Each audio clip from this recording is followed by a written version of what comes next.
Hi guys, welcome back to my channel.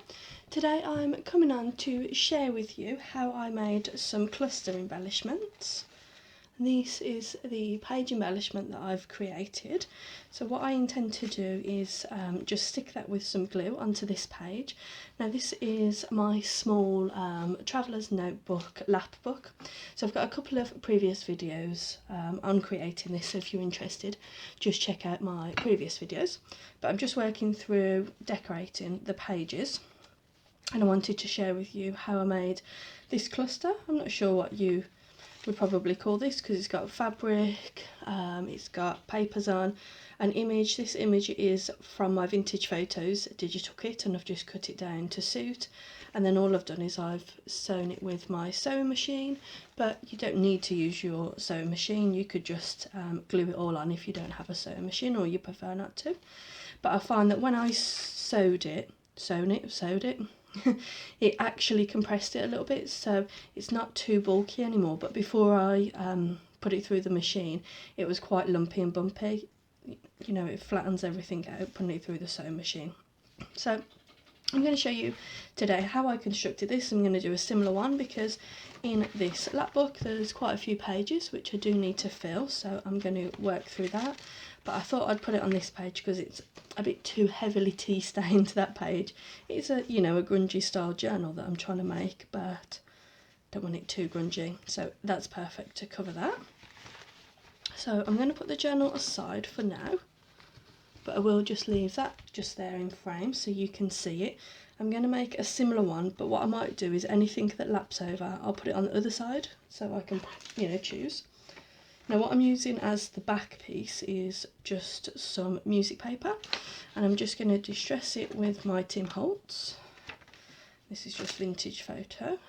It's very lightly, it's old paper anyway, but I just find that it makes it pop out from the page. Again, you know, the papers that you use is all down to what you've got on hand, what you prefer and what your theme is. This doesn't need to be a vintagey style. You can do it with bright colours, anything that you like. And what I'm basically going to do is try and layer it up to create lots of different layers and lots of different textures. Now the one thing that I really love and I'd recommend anyone trying to get their hands on is these type of measuring tapes. You get them in home stores. Now this is a UK shop, it's called Home Sense, and whenever I see these I just pick them up. But they do them in IKEA, but they're usually white in IKEA, but these are great, you know, great for little accents. So I'm just going to roughly eyeball it and rip it. Again, just going to distress it.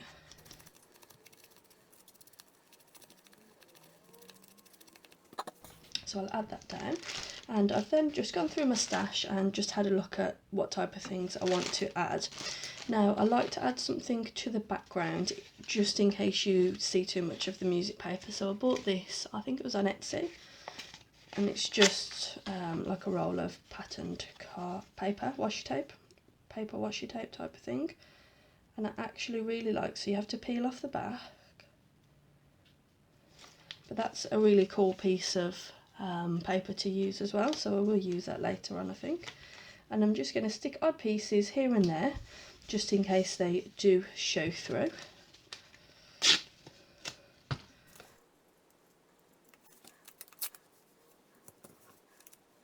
So there's your first layer, and then I also want to add something that's, you know, a little bit see-through. So I've got this tracing paper, and anything that I want to rip fairly precisely, I'm going to use my ruler. I say fairly precisely, but I've just ripped it like that. So again, I just lay them all out beforehand, so that can go there. And then for adding texture, I really like using net curtains, or you can use cheesecloth, whatever you've got. I just tea stain a bunch of net curtains. I buy them usually, I don't get, you know, vintage ones, but you can actually tear and fray net curtains as well. You just have to give it a real good tug. See, it creates like a really cool, I just put them about at the top just to, you know, make them a bit imperfect.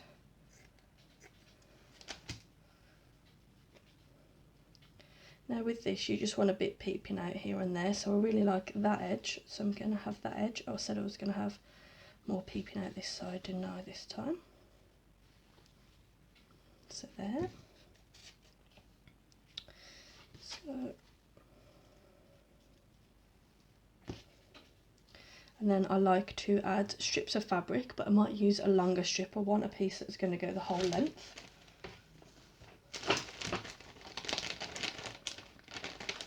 And again, and all I do is I just tea stain bits of fabric here and there.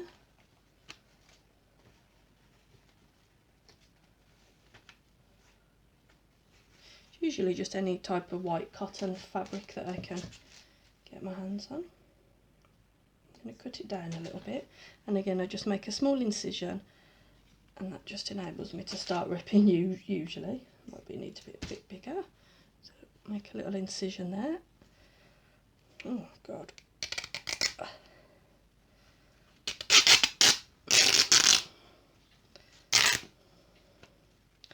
So there we go, nicely torn up. Might use the other piece actually. Yeah, because that one's a bit more frayed. So I want it to be the whole length. This is not wanting to rip. Now, another tip that I'll give you is definitely to fray it, but then what I like to do is I like to age it a little bit. So other than tea stain, scrunch it all up in a ball, and I just get my distressing tool. Do need quite a bit of ink on it, and then just get it in all the creases. Just go like that.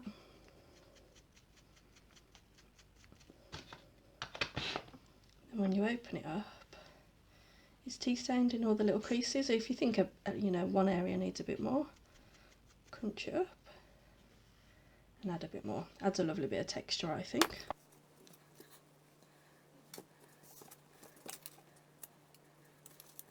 Okay, I think whatever I choose, I'm going to have these as the base layers.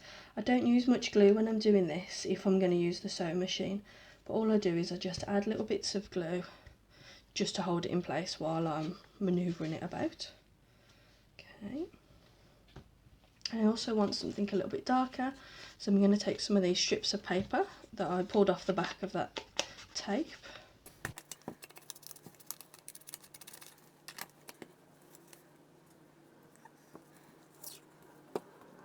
It's never good to put too much glue on, because if you are going to put it through the machine, so just little dabs here and there. Now what I want to do before I add this, I want to add a little bit of colour. So I've chosen to add a little bit of red this time. I added blue before, so I'm going to add a longer strip, which might be this piece here. So let's have a look. I'll nick it and then fray it. I think I want to take that seam out because this is actually from a t-shirt, so I'm going to try and cut that little seam off. Yeah, there we go. I'll save that. Might not need all of that bulk, so and then I'll save this. You see here how I've added that there, so that's similar. I'm going to add a little bit of lace again just to add some texture.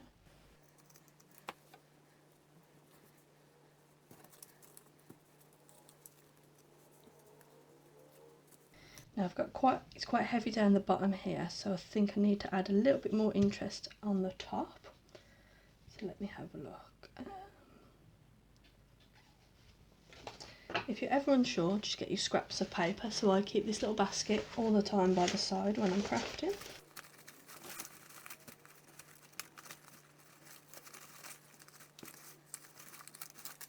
Oh, I haven't added any hessian actually that I was going to do.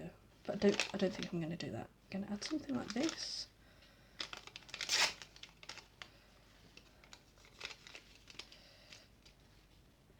And I think what it is that I don't like is that square end.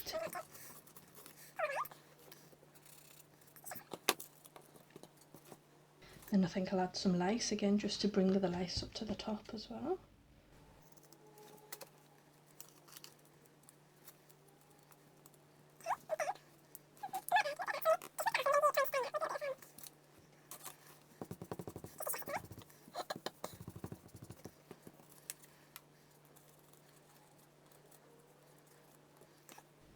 And then I'm going to add something that comes out here just to try and balance it out at this end.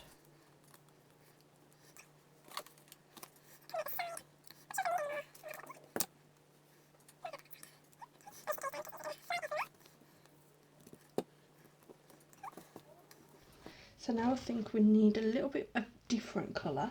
So I'm going to have a look in my just scraps of fabric.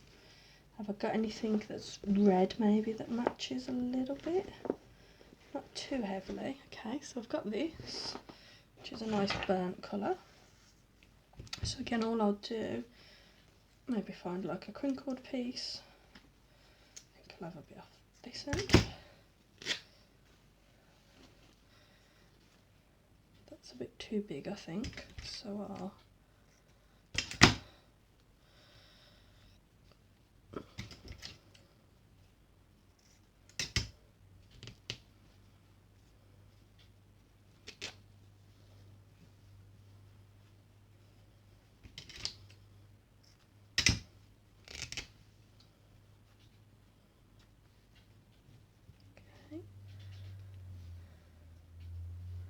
and then I'm going to place a photo or a sentiment over that little area. That's just that little bit that I trimmed off earlier, and I'll just stick that in a, you know, a funky way. So I'm going to put all this through the sewing machine now, and all I'm going to do is I'm going to go down, cut it off so that it leaves all the threads hanging off. Okay, so I'll pause the video because you don't want to hear the sound of the sewing machine going, so I'll pause the video, come back, and I'll show you the finished product with the sewing. So I have added the stitching onto that, so I hope you can see that. So I just went up and down and just popped it wherever. So I'm going to add a little bit of an embellishment now, and I want to add some photos. Like I said, these are from my digital kit. I will leave the link to the Etsy store down below. So what I'm going to do is I'm just going to trim this ever so slightly, and I love just the candid nature of this.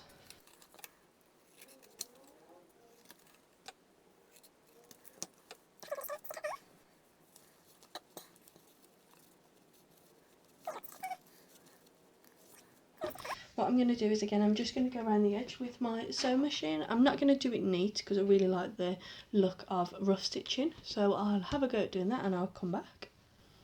So I've added that stitching around the photo. Hope you can see that. I'll just check it's focused. Ah, there we go. Sorry, it wasn't focused before. So there you go. Okay, so what I'm going to do now is I'm just going to add like a little sentiment to it.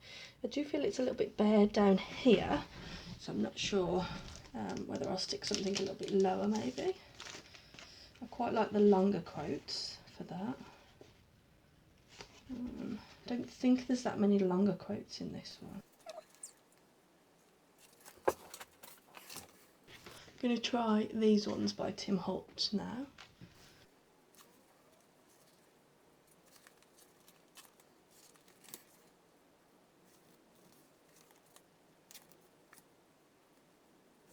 So I like this one. It's always the small pieces that make the big picture.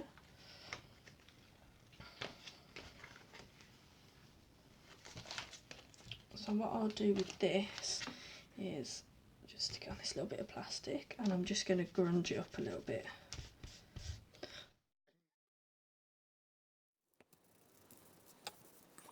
So I'm going to cut that up now. I might put a bit there and then put the quote coming down maybe.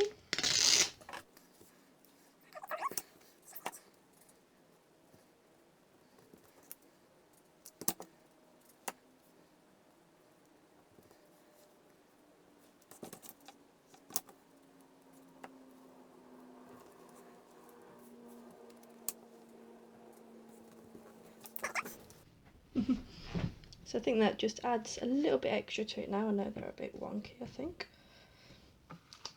So I hope you guys have enjoyed this video. Hope it inspires you a little bit. And like I said in the previous videos, don't forget to subscribe to my channel and also head on over to my Instagram. Thank you guys so much for watching.